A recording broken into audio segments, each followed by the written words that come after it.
Capítulo 21, Evangelho segundo João.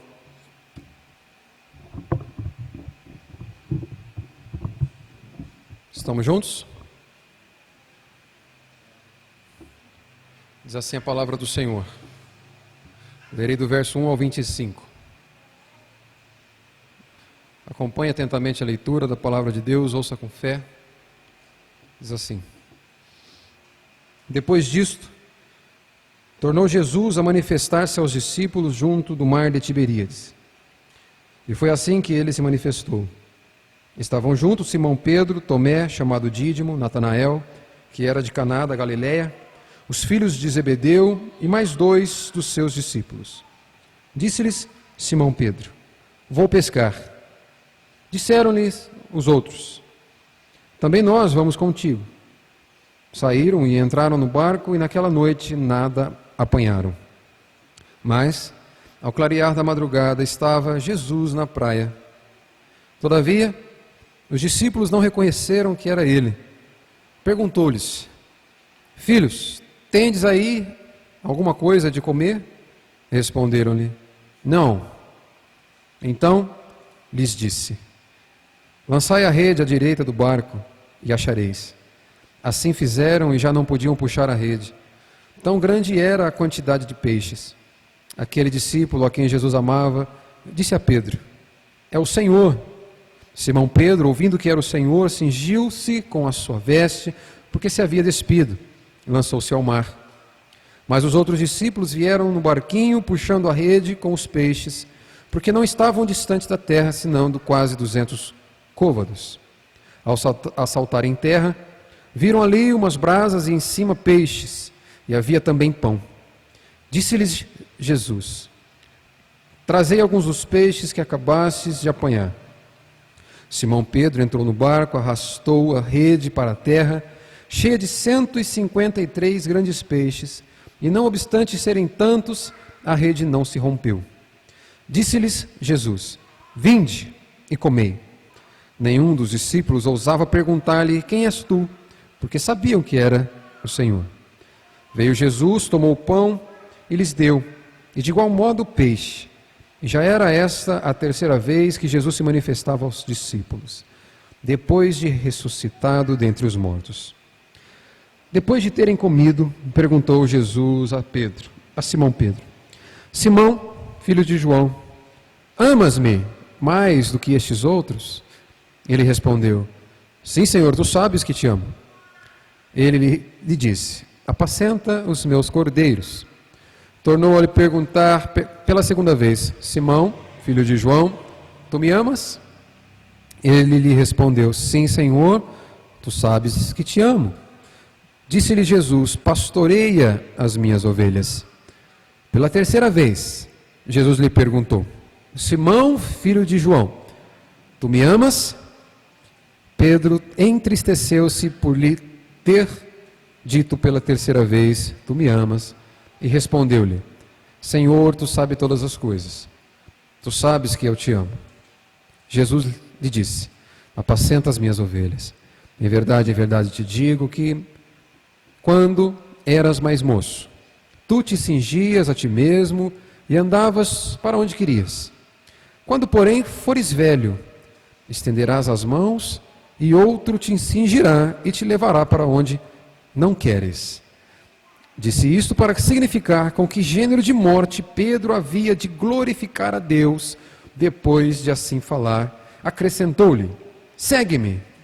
Então Pedro, voltando-se, viu que também o outro ia seguindo o discípulo a quem Jesus amava, o qual na ceia se reclinara sobre o peito de Jesus e perguntara: Senhor, quem é o traidor? Vendo-o, pois, Pedro perguntou a Jesus: E quanto a este? Respondeu-lhe Jesus: Se eu quero que ele permaneça até que eu venha, que te importa? Quanto a ti, segue-me. Então se tornou corrente entre os irmãos o dito de que aquele discípulo não morreria. Ora, Jesus não dissera que tal discípulo não morreria, mas: Se eu quero que ele permaneça até que eu venha, que te importa? Este é o discípulo que dá testemunho a respeito destas coisas e que as escreveu. E sabemos que o seu testemunho é verdadeiro. Há, porém, ainda muitas outras coisas que Jesus fez, Se todas elas fossem relatadas uma por uma, creio eu que nem no mundo inteiro caberiam os livros que seriam escritos. Até aqui, leitura da palavra do Senhor, uma passagem extensa, mas que o Senhor nos dê graça para compreender o seu significado. Oremos. Amém. Chegamos ao final desse livro que é incrível e que, como nós já vimos aqui, tem por objetivo te fazer ou te levar a crer que Jesus é o Cristo, o Filho de Deus, que foi prometido no Antigo Testamento e agora revelado aos homens através da palavra e através da sua presença manifesta na terra. Aqui a gente tem uma espécie de apêndice. Sabe quando você pega um livro para ler, você acaba de ler todos os capítulos, no final vem uns anexos, uns apêndices. Pois é o que acontece com esse Evangelho de João. O final do capítulo 20 fecha o corpo do Evangelho. Tanto que o verso 30 e 31, João vai dizer: na verdade, fez Jesus diante dos discípulos muitos outros sinais, que não estão escritos nesse livro. Estes, porém, foram escritos para que creiais que Jesus é o Cristo, o Filho de Deus, e para que crendo tenhais vida em seu nome. Aqui é como se o corpo do Evangelho fosse finalizado. O que o João faz agora é acrescentar uma informação que vai eliminar algumas dúvidas que ficaram nos capítulos anteriores. Algumas pontas ficaram soltas e agora ele vai eliminar essas pendências. A primeira pendência que João elimina aqui é: será que Jesus não mais agirá com providência para seus discípulos? Essa dúvida foi levantada no capítulo 20, verso 17, quando Jesus diz para Maria Madalena, recomendou-lhe Jesus: não me detenhas, porque ainda não subi para o Pai, mas vai ter com os meus irmãos e diz-lhes: subo para o Pai, para o meu Pai e vosso Pai, para o meu Deus e vosso Deus. Jesus havia dito através de Maria Madalena: eu vou. E a pergunta que poderia ficar é: será que Jesus não mais vai agir com providência para seus discípulos? A resposta foi dada dos versos 1 a 14 do capítulo 21, que a gente vai ver aqui. Segunda questão que fica no ar: o que aconteceu com Pedro? Pedro nega Jesus, Pedro foge com medo. No capítulo 20, nos versos de 6 a 10, João vai dizer que Simão Pedro seguiu João, chegou e entrou no sepulcro, ele também viu os lençóis. No verso 8 ele vai dizer: então entrou também o outro discípulo, João vai entrar, vai ver os lençóis e vai crer. Essa afirmação de que viu os lençóis e creu foi para João, não foi para Pedro. Pedro ainda não teve esse discernimento que João teve. A pergunta que fica é então: o que vai ser de Pedro? Negou Jesus, fugiu, agora tem medo dos judeus. O que vai ser desse homem? João escreve esse capítulo aqui para tirar essa dúvida, e essa dúvida vai ser tirada nos versos de 15 a 17. Outra coisa que ficou pendente aqui: o que vai ser do futuro dos discípulos sem o Mestre? O Mestre voltará para Deus. E o que vai ser dos discípulos? Eles ainda vão ter alguma utilidade nos planos de Deus? Vão servir para alguma coisa? Esses homens que foram covardes e o deixaram? A resposta vai estar no verso 18 e 19, que nós vamos ver. Outra questão que é eliminada aqui, de uma dúvida, é: o que vai acontecer com João? João vai morrer? E ele vai tirar a dúvida nos versos 20 a 23. E aqui também vai ser respondida a pergunta: por que João não registra tantas coisas como os outros discípulos ou os outros evangelistas registraram? A resposta vai estar nos versos 24 e 25. O contexto, irmãos, dessa narrativa, o cenário que é pano de fundo dessa narrativa de João, é o lugar onde o encontro foi marcado. Não é por acaso que esse encontro com Pedro, esse encontro com os discípulos aconteceu ali. Jesus havia prometido encontrá-los lá, antes da sua morte. Antes dele ser entregue, dele ser capturado, ele havia combinado com os discípulos que ele voltaria e o lugar de encontro era a Galileia, o mar de Tiberíades, ou o mar da Galileia, que agora eles estão. Esse é o cenário. Em Marcos 16, verso 7, deixa que eu leio, os anjos, quando Maria Madalena encontra o túmulo vazio, vai dizer para ela o seguinte: mas ide, dizei aos seus discípulos e a Pedro, que ele vai adiante de vós, para a Galileia, lá o vereis, como ele disse. Ele prometeu. O pano de fundo aqui é o lugar que Jesus marcou para se encontrar com os discípulos. Outra coisa para destacar aqui, o mesmo lugar onde Pedro foi convocado. Agora seria o lugar onde Pedro seria perdoado, restaurado por Jesus. Em Mateus 4,18, diz assim: caminhando junto ao mar da Galileia, viu dois irmãos. Início do ministério de Jesus. Quem eram os dois irmãos? Simão, chamado Pedro, e André, que lançavam as redes ao mar, porque eram pescadores. E disse-lhes: vinde após mim, eu vos farei pescadores de homens. E então, eles deixaram imediatamente as redes e o seguiram. O lugar, o pano de fundo para essa narrativa é o lugar onde Pedro foi chamado. Ali foi o lugar onde Jesus havia estabelecido o propósito da vida de Pedro. Não é por acaso que eles se encontrarão aqui novamente. Esse é o nosso cenário de estudo. E o terceiro contexto aqui é essa é a terceira aparição de Jesus, depois que ele aparece para Tomé. Vocês vão se lembrar, a primeira aparição, eles estavam trancados, isso aconteceu do verso 19 ao verso 23 do capítulo 20, trancados com medo dos judeus. A segunda aparição vai do 24 até o verso 29, que é quando ele vem especificamente para se apresentar para Tomé, e agora, mais uma vez, ele se apresenta. E o propósito dessa apresentação de Jesus aqui, irmãos, é o tema dessa exposição. Jesus vai revelar aqui uma restauração graciosa na vida de Pedro. Jesus vai apresentar para seus discípulos essa graça que restaura homens covardes. Essa graça que restaura homens medrosos, homens pecadores. Uma graça que perdoa e restaura homens que não têm mérito algum em si mesmo, que podem atrair algum favor de Deus. Essa aparição de Cristo é para mostrar o relacionamento que ele estabelece com os seus discípulos. Não é pautado pelo mérito dos seus discípulos, mas é pela sua graça. O relacionamento de Cristo é estabelecido em primeiro momento, de forma unilateral. É dele para nós. Se ele não se movimentar para você, se ele não agir contigo de forma graciosa, como agiu aqui com esses discípulos, nós não estaríamos neste lugar. É disso que trataremos aqui nessa noite. A restauração graciosa do querido apóstolo Pedro. Os personagens então aqui envolvidos nessa narrativa é Jesus, agora ressurreto. Jesus, o Senhor ressurreto, que cumpre suas promessas. Ele prometeu: nós nos encontraremos na Galileia. E ele vai cumprir essa promessa.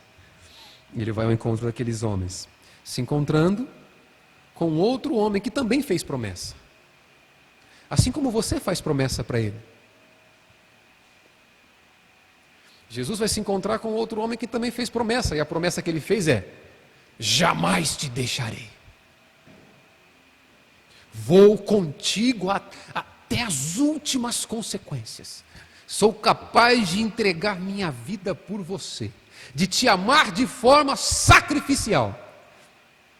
Nós vamos ver o encontro de um Senhor fiel às suas palavras, com homens infiéis. Homens infiéis como eu e você, que inúmeras vezes fazemos promessas ao Senhor e somos incapazes de cumpri-las.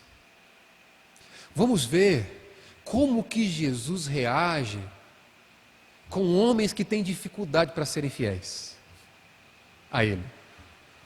Está preparado? Então, amarra as carças aí. Pegar suas mangas e fique atento. O início desse movimento da narrativa é a manifestação de Jesus, é a aparição de Jesus. É o movimento de mais significativo aqui. E com a manifestação de Jesus, eu tiro aqui 3 pontos para expor para os irmãos. E o primeiro deles é que na manifestação de Jesus, a manifestação de Jesus ocorre após uma experiência frustrante dos seus discípulos. Ele vai aparecer para homens decepcionados. Só já para pensar de forma aplicativa, tem algum decepcionado aqui? Alguma vez você já se decepcionou? Com as expectativas que você coloca sobre a sua vida? Com as expectativas que você coloca sobre alguém? Sobre o seu esforço? As expectativas que você coloca em Deus? Na igreja? Numa instituição como essa? E deixa eu te dizer uma coisa, você pode se frustrar. Se colocar expectativas demais na instituição, pode te frustrar. A frustração faz parte da vida. A manifestação de Jesus ocorre numa frustração, após uma frustração. Acompanha comigo aí, no capítulo 21, verso 3. Disse-lhe Simão Pedro: vou pescar. Disseram-lhe os outros: também nós vamos contigo. Saíram, entraram no barco, e naquela noite, nada apanharam. Expectativas frustradas. Perceba, há aqui um movimento dos discípulos, uma expectativa dos discípulos. Eles saíram, entraram naquele barco e naquela noite nada apanharam. Talvez o pensamento de Pedro foi o seguinte: bom, enquanto esperamos o mestre, eu vou fazer aquilo que é a única coisa que eu sei fazer na vida.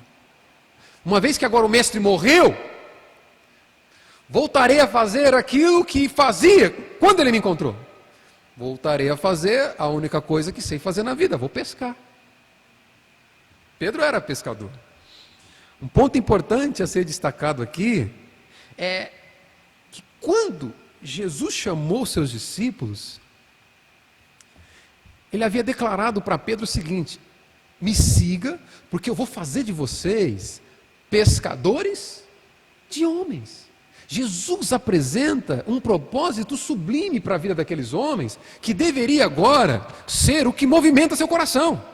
Deveria agora ser o que determina o empenho, o que determina o esforço daqueles homens. Jesus vai dizer para vocês: vocês não mais serão pescadores, como de ofício. Vocês serão agora meus discípulos, meus seguidores, os pastores do meu povo.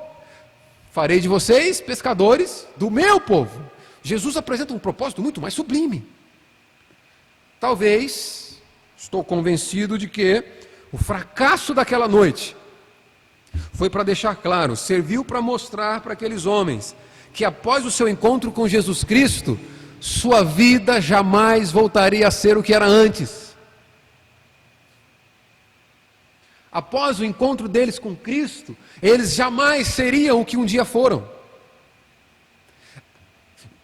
Jesus permite a frustração no seu ofício para mostrar: eu disse que eu tenho um propósito muito maior para a sua vida. Sua vida jamais será a mesma uma vez que você se encontra comigo.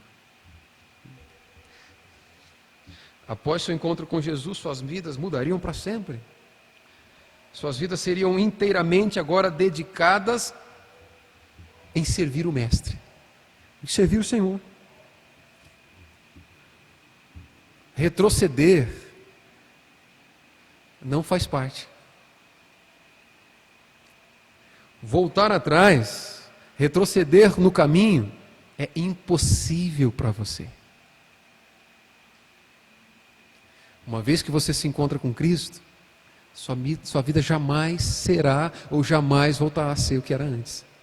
Essa frustração serve para nos ensinar isso.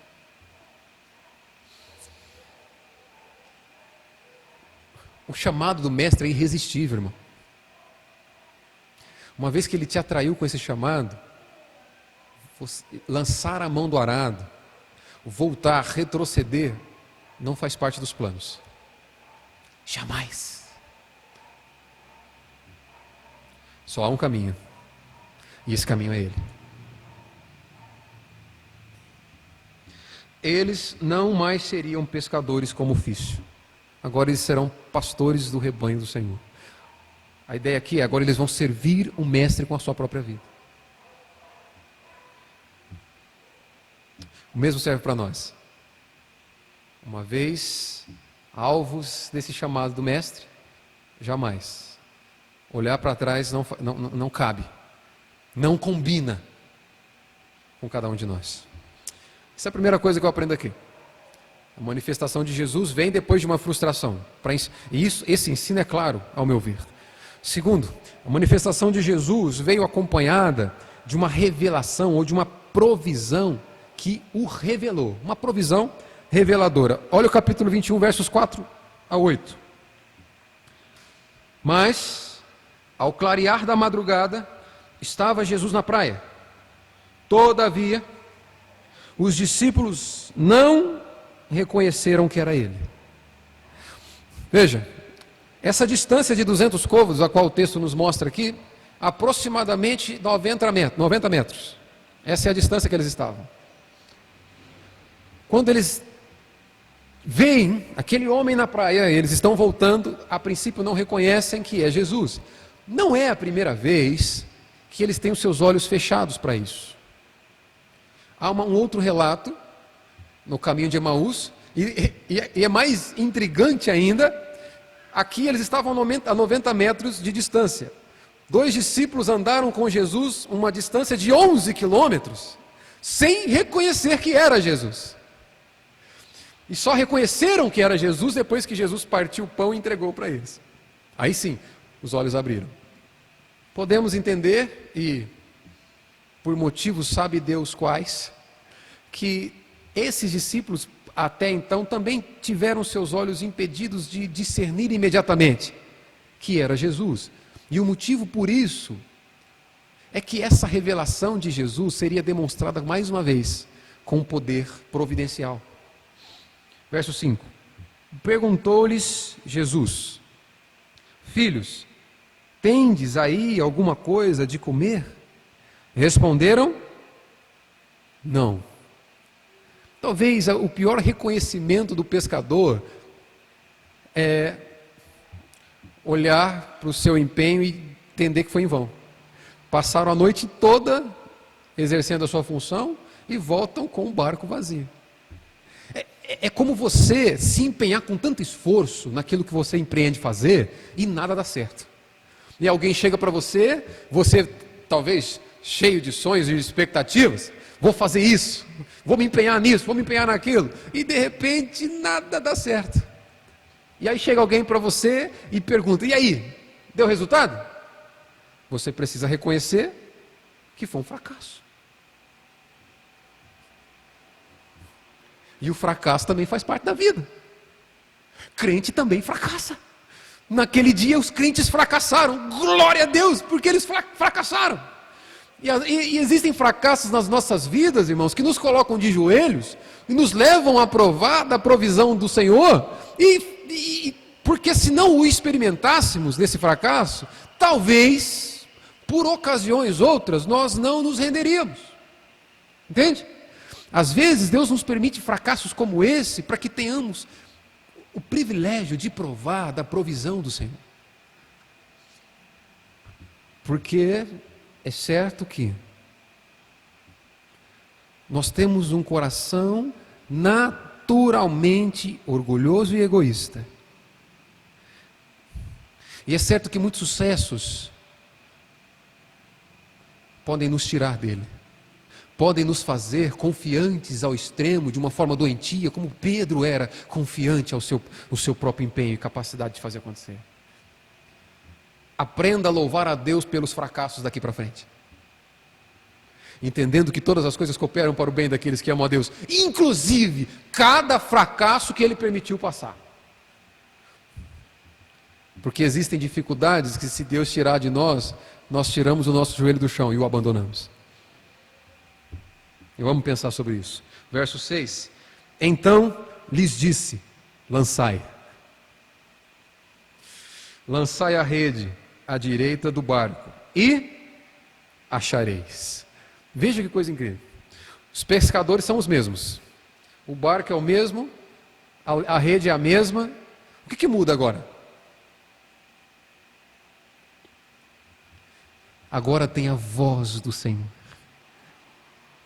Disse Jesus: lançai. Tudo era igual, exceto a provisão do Senhor soberano. Não importa o quanto empenhemos com o nosso esforço, se não houver o toque soberano de Deus, todo empenho é infrutífero. Houve palavra do Senhor, é por isso que eu digo que essa revelação que Cristo faz de si mesmo vem acompanhada dessa provisão que o revela. Veja algumas coisas interessantes. O que muda é a palavra do Senhor. Verso 7. Aquele discípulo a quem Jesus amava disse a Pedro: é o Senhor. João o reconhece: é o Senhor. Simão Pedro, ouvindo que era o Senhor, cingiu-se com sua veste, pois se havia despido, e lançou-se ao mar. Vamos pensar o seguinte: é como se Pedro tivesse relembrado aqui. Esse sinal aconteceu há 3 anos antes. Quando o mestre o chamou, isso havia acontecido 3 anos antes. A mesma experiência, o mesmo mar, o mesmo Pedro.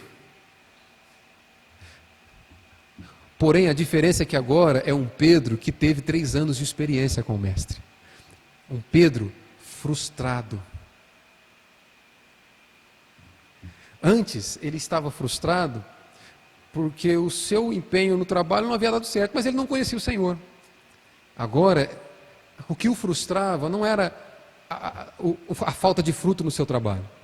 O que o frustrava foi saber que mesmo depois de 3 anos de amor, de dedicação do mestre, ele foi capaz de o negar. Ele foi capaz de rejeitá-lo. E agora, o que será de nós? Essa frustração de Pedro o acompanhava. Verso 8: Mas os outros discípulos vieram no barquinho puxando a rede com os peixes, porque não estavam distante da terra, senão quase 200 côvados, uns 90 metros. Segunda lição que eu tiro daqui então, foi essa revelação, esse sinal poderoso de Jesus, que fez com que os homens, aqueles discípulos o reconhecessem mais uma vez. O Mestre está diante de nós. E terceira coisa que eu tiro daqui é que essa manifestação de Jesus vem acompanhada por uma comunhão graciosa. Perceba o que acontece, irmãos. Ao saltarem na praia, talvez aqueles homens esperavam um puxão de orelha de Jesus. Ao saltarem em terra, viram ali umas brasas e em cima peixes, e havia também pão. Disse-lhe Jesus: trazei alguns dos peixes que acabastes de apanhar. Simão Pedro entrou no barco e arrastou a rede para a terra, cheia de 153 grandes peixes, e não obstante serem tantos, a rede não se rompeu. Disse-lhe Jesus: vinde, comei. Nenhum dos discípulos ousava perguntar: quem és tu? Porque sabiam que era o Senhor. Veja, se o sinal que eles experimentam antes revela o poder do Senhor, a provisão do braseiro, dos pães e dos peixes revela a graça do Senhor. Isso é importante para que a gente entenda. Você não se relaciona com um Deus que é apenas capaz de operar maravilhas pelo seu poder, pelo seu caráter todo-poderoso. Você se relaciona com Deus que é capaz de cuidar de você, mesmo quando você o nega.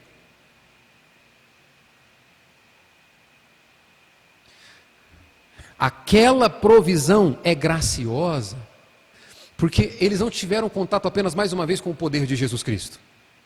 Eles tiveram contato com o cuidado incondicional, com o amor incondicional de Jesus Cristo. Talvez o coração daqueles homens esperava um puxão de orelha, uma repreensão, mas o que eles experimentaram foi um mestre, um pastor, um senhor que providenciou fogo para que eles se aquecessem do frio e alimento para que eles recuperassem a sua força. Não houve palavra de repreensão, o que houve foi demonstração de amor.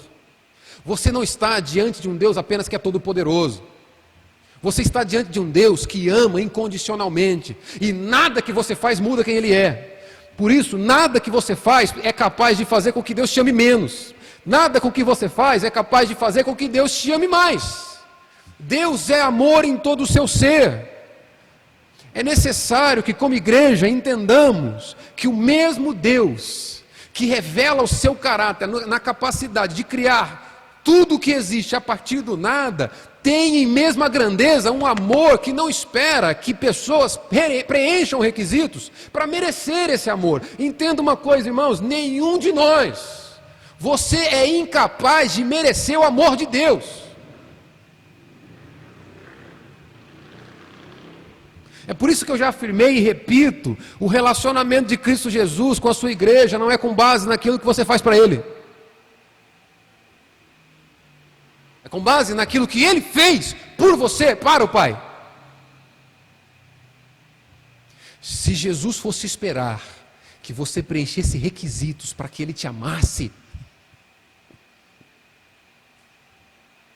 esse amor jamais seria disponibilizado para alguém. Estamos diante de um Deus que ama incondicionalmente.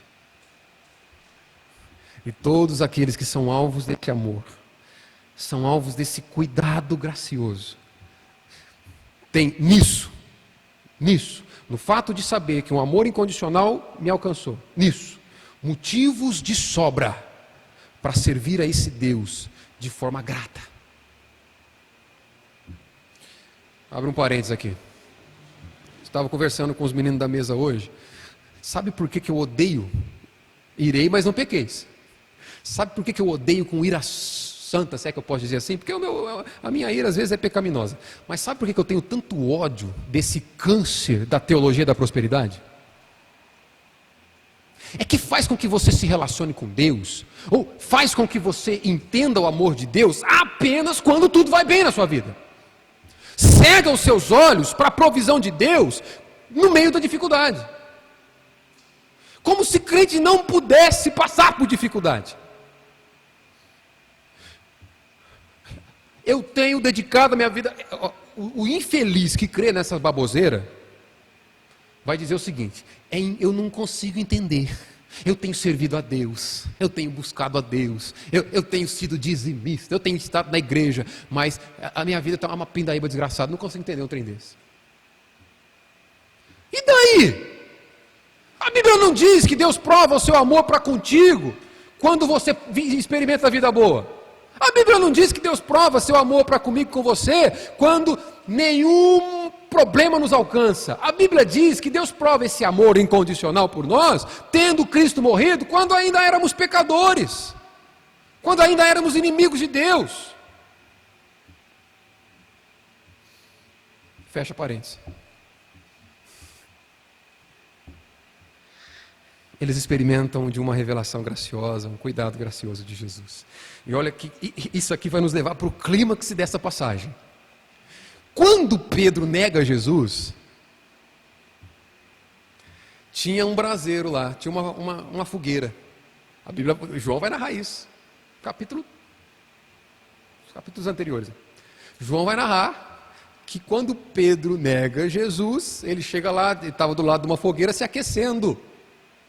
Jesus prepara uma fogueira para Pedro se aquecer agora. Olha onde Jesus vai levar. Quando Pedro nega Jesus, ele fez isso 3 vezes. Ele vai dizer o seguinte: eu nunca vi esse cara. Você está me confundindo com alguém, eu não sei quem é esse homem. E um dos evangelistas vão narrar os olhos de Jesus contemplando Pedro e ele afirmando: não conheço esse homem. 3 vezes. Jesus por 3 vezes vai dar a oportunidade de Pedro ser restaurado. Uma fogueira sendo aquecido. E agora, nós chegamos no ponto máximo dessa narrativa. É o interrogatório que Cristo faz para Pedro. O interrogatório de Pedro vai nos mostrar a restauração graciosa, a qual eu afirmei como sendo o ponto central dessa passagem. Jesus vai restaurar Pedro, e não apenas restaurá-lo, Jesus vai mostrar qual é o sentido, o propósito da sua existência. Verso 15. Depois de terem comido, perguntou Jesus a Simão Pedro: Simão, filho de João. Um detalhe interessante aqui, todo leitor da Bíblia precisa estar atento. Simão, filho de João, era como Pedro era chamado antes. Lembra quando Jesus vai dizer para Pedro: agora eu te chamarei não mais Simão, filho de João, porém te chamarei Pedro? Ou Pedro, que significa pedra? Lembra disso? Jesus agora chama Pedro, começando do zero. Como se ela se referindo a alguém que não o conhecia. Depois de terem comido, verso 15, perguntou Jesus a Simão Pedro: Simão, filho de João, amas-me? Tu me ama? Mais do que estes outros? Ele respondeu: sim, Senhor, tu sabes que te amo. Ele disse: apacenta os meus cordeiros. Um destaque interessante aqui, irmãos. No grego, diferente do português, existe mais de uma palavra para amor. Existe mais de um verbo para amar. Nessa passagem aqui, Jesus usa um verbo para amar, o verbo agapau, que vem do amor ágape. É como Jesus está dizendo para Pedro o seguinte: Pedro, tu me agapas. O verbo para amar, usado por Jesus. Quando Pedro responde, ele não vai dizer: Senhor, tu sabes que eu te agapo. Ele vai dizer: Senhor, tu sabes que eu te filéu. Filo é um outro verbo, usado para amor, que no português, a nossa tradução, traz tudo por amar. Por que essa diferença aparece nesse texto? O verbo usado para Jesus indica as falas de Pedro antes da negação. Antes da negação, Pedro vai dizer para Jesus o seguinte: olha, eu vou contigo e se preciso for, darei a minha vida. O amor ágape, ou esse agapau, é amor sacrificial. É aquele a qual você entrega a sua vida em favor de outra pessoa. Jesus está perguntando para Pedro o seguinte: Pedro, você é capaz de me amar sacrificialmente, a ponto de entregar a sua vida para mim, como você disse antes, a ponto de entregar a sua vida para mim mais do que esses outros aqui? Quando Jesus diz mais do que esses outros, porque Pedro havia dito, Pedro havia se colocado na Gilete para fazer discurso e dizer: olha, eles podem até te negar e te ter por pedra de tropeço, mas eu não, eu vou contigo até o fim, dar minha vida por você. Jesus pergunta: você é realmente capaz de me amar assim? A resposta de Pedro, ele usa um outro verbo. É como se Jesus dissesse: Pedro, você me ama sacrificialmente? Pedro vai responder: Senhor, você sabe que eu tenho muito apreço por você. Abre parênteses. Sabe aquele relacionamento? Está lá, namorado, namorada, e a namorada faz aquela declaração, dizendo assim: eu te amo, meu amor. Ela espera um retorno que seja na mesma moeda, né? Não que Jesus esteja esperando na mesma moeda, é só um exemplo. E ela diz: meu amor, eu te amo demais. O namorado vai dizer: obrigado, eu gosto muito de você. Mais ou menos o que acontece aqui. Jesus pergunta para Pedro: Pedro, você me ama? E Pedro responde: eu tenho grande afeição. Esse filéu, o verbo usado por Pedro aqui, é afeição natural, é um amor de amigo. Sabe aquele amor que você tem pelo seu amigo, mas você não põe a mão no fogo por ele? Esse amor aí, é um amigo. E Jesus vai dizer, ele respondeu, sim, Senhor, tu sabes que eu te amo. E Jesus disse, apacenta os meus cordeiros. No verso 16, a pergunta se repete. Quantas vezes Pedro nega Jesus? Quantas vezes Pedro nega Jesus? 3. Primeira vez, Jesus pergunta, Pedro, tu me amas? E Pedro diz que tem um grande apreço por ele. Na segunda vez, verso 16, vai dizer assim, tornou a perguntar-lhe pela segunda vez, Simão, filho de João, tu me agapas, tu me amas com amor incondicional, com amor sacrificial? Ele respondeu, sim, Senhor, tu sabes que te filéu. Mais uma vez, Senhor, tenho um grande apreço por você. Disse-lhe Jesus, pastoreia minhas ovelhas. O que Jesus está fazendo aqui? Primeiro, está mostrando para Pedro quem Pedro é. A parte do favor de Deus. Penso que Pedro, antes de ter negado Jesus, ele afirma com todas as letras, eu entregarei minha vida por você, porque naquele momento Pedro não tinha dificuldade de se apegar à sua própria personalidade, ele achava que ele era capaz. Depois que ele viu o estrago, depois que ele experimentou a negação, e viu que na verdade, pelo seu próprio esforço, é incapaz de servir a Jesus, agora que Pedro adota uma postura mais humilde, reconhecendo, Senhor, na verdade o meu amor não é sacrificial por você. O meu amor por você é um apreço, é um amor de amigo. Mas eu não sou capaz de entregar minha vida por você. E os últimos acontecimentos provam isso. Assim é você, irmão, assim sou eu. Nós somos incapazes de amar Jesus.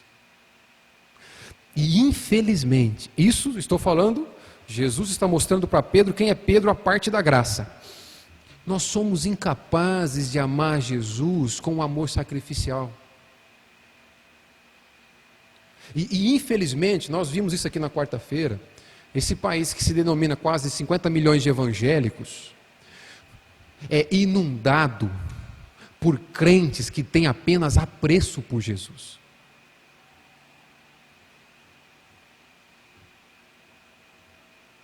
A frustração evidencia, a frustração é um filtro que mostra quantos de fato amam a Jesus. Eu afirmo, correndo o risco de estar equivocado, que a maioria deles tem um mero apreço pelo Filho de Deus e nunca tiveram um relacionamento de amor com Ele. Jamais o amaram.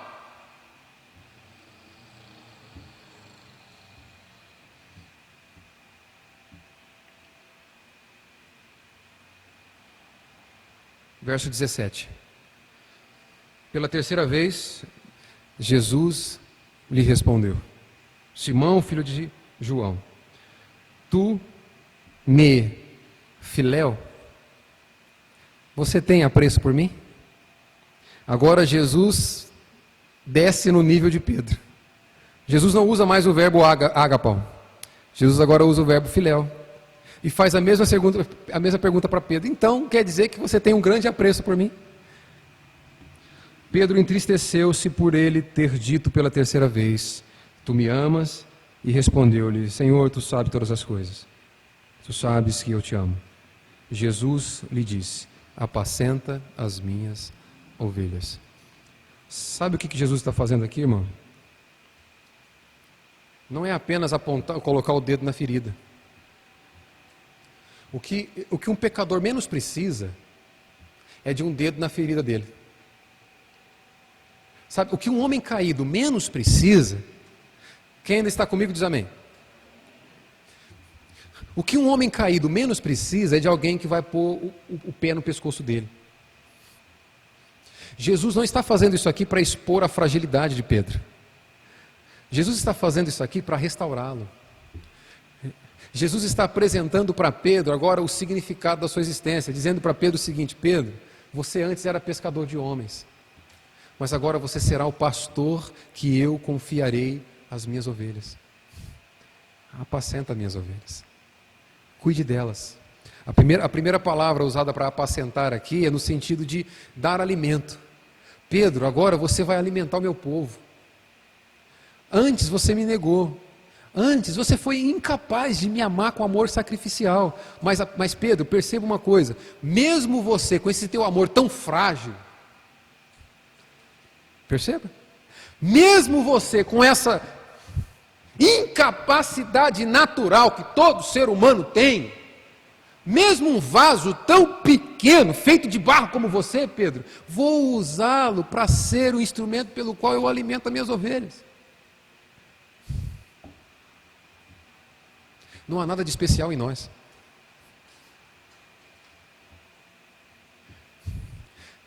Nós que eu falo, homens que ocupam lugares como esse que eu estou aqui. Nós não somos diferentes de nenhum do povo de Deus. Se o Senhor nos usa para poder expor a palavra dele, isso é objeto, isso é resultado direto da graça de Deus. Vasos pequenos, quebráveis, que de uma hora para outra pode se tornar cacos, Deus usa esses vasos. E ele está falando para Pedro: você será instrumento meu para alimentar o meu povo.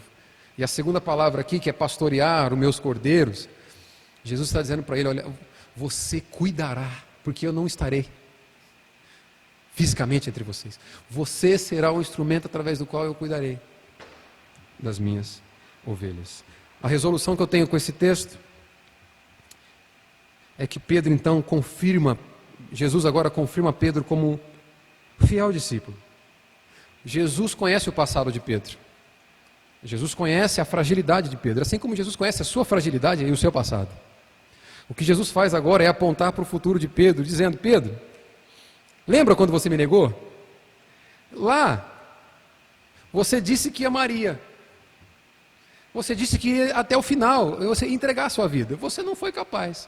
Mas, agora, quando você se reconheceu de forma humilde, entendendo que o que você tem por mim não é um amor, mas é uma afeição, uma mera afeição, não dependerá do seu empenho, não dependerá do seu esforço, mas, entenda uma coisa, você dará a sua vida por mim. Verso 18. Em verdade te digo, quando eras mais moço, tu te cingias a ti mesmo e andavas por onde queria. Quando, porém, fores velho, estenderás as mãos e outro te cingirá e te levará para onde não queres. Verso 19. Disse isto para significar com que gênero de morte Pedro havia de glorificar a Deus. Depois de assim falar, acrescentou: segue-me. Jesus revela o futuro de Pedro. E essa é a solução, é a resolução da nossa narrativa. Jesus mostra: antes você não foi capaz, mas você entregará a sua vida por mim. A aparição de Cristo naquele lugar, naquele momento, é para restaurar a vida daqueles homens. É para mostrar que, apesar deles terem caído, eles não ficariam prostrados. Reafirmo a tese que nós tiramos daqui: é o relacionamento de Cristo com você, irmãos. Cristo não se relaciona com você com base no seu merecimento. Não é porque nós merecemos. Pedro também não conquistou nenhum mérito. Ele se relaciona conosco por meio da sua graça, que ainda assim é capaz de olhar para seres tão pequenos, tão errantes, tão inconstantes, tão inadequados, e usar pessoas como eu e você para cumprir propósitos magníficos, que é fazer pecadores nascerem de novo. A aplicação que eu nos levo aqui nessa noite é que essa graça de Cristo, restaurando e comissionando, enviando Pedro, é uma demonstração e uma garantia de que Ele fará o mesmo conosco, fará o mesmo com você. Se você é contado dentro do povo de Deus, essa graça também está disponibilizada para mim e para você. Irmão, não importa o quanto você já caiu, e eu tenho certeza que você, assim como eu, já caiu. Não importa onde você caiu.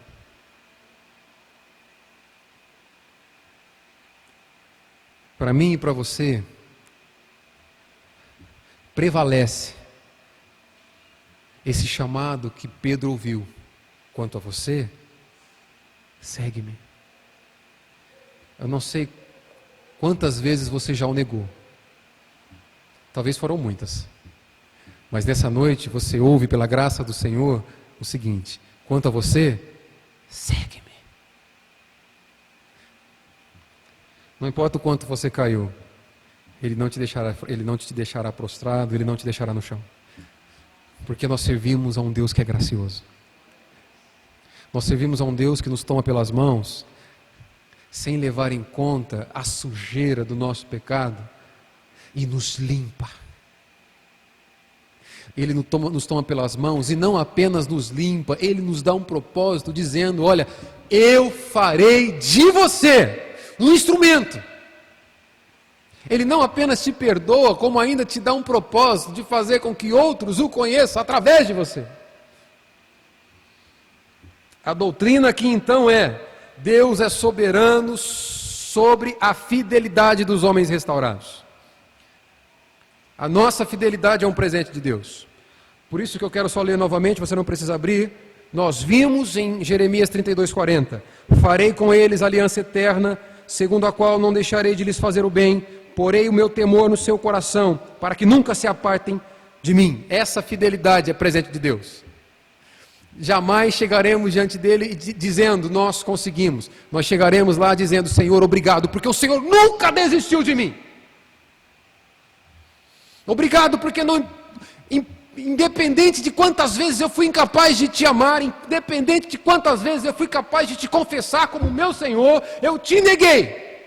O Senhor nunca desistiu de mim, a tua graça impediu de desistir de mim. Obrigado, Senhor. O Senhor é digno de ser louvado. O que nós devemos aprender aqui? Ou o que nós devemos fazer? Confiar na graça restauradora de Cristo Jesus. Confia na graça de Cristo Jesus. Devemos crer que não importa o caminho por onde andamos, não importa as vezes que caímos, não importa quanto tempo ficamos prostrados, se estamos de pé agora perante o Senhor, é porque fomos alvos dessa graça restauradora. Não existe pecado que seja superior a essa graça.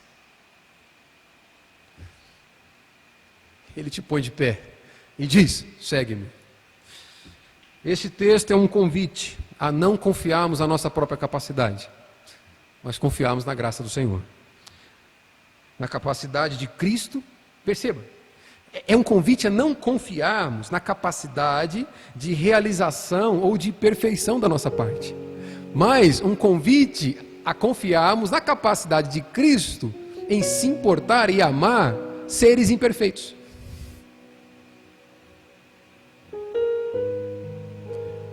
Louvado seja Deus, porque Ele ama seres imperfeitos.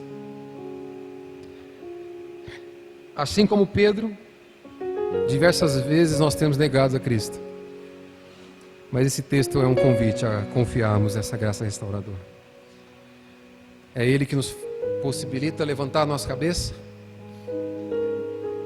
e na certeza de que se continuamos diante dEle, não é porque nós conquistamos uma perfeição que nos fez aceitáveis, mas se continuamos diante dEle, é porque o mesmo Mestre gracioso que preparou aquela fogueira para aquecer seus discípulos, preparou pão e peixe, que restaurou Pedro, está sobre as nossas vidas dizendo: olha, não te aceito porque você é bom, eu te aceito porque eu sou bom.